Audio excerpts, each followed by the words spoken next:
الاوميجا 3 اللي احنا دايرين بنبلبعها عمال على بطال، لو انت مريض قلب ومكتوب لك اسبرين ما ينفعش تكون بتاخد معاه اوميجا 3 لان ممكن يعمل لك نزيف. طبعا كلكم شفتوا الفيديو اللي بيتم فيه تقييم ادويه ومكملات غذائيه من قبل فود بلوجرز.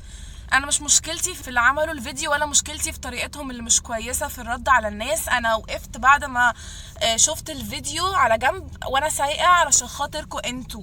انا مشكلتي في الناس اللي بتصدق، فعلشان كده انا طالعه اتكلم مع الناس واقول لهم ما تصدقوش اي حاجه بتتقال لكم.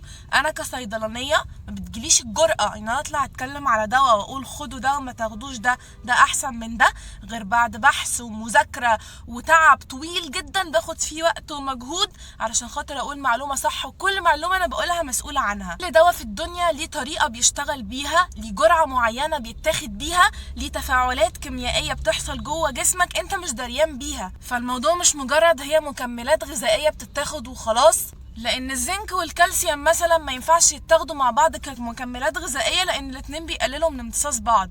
الاوميجا 3 اللي احنا دايرين بنبلبعها عمال على بطال، لو انت مريض قلب ومكتوب لك اسبرين ما ينفعش تكون بتاخد معاه اوميجا 3 لان ممكن يعمل لك نزيف.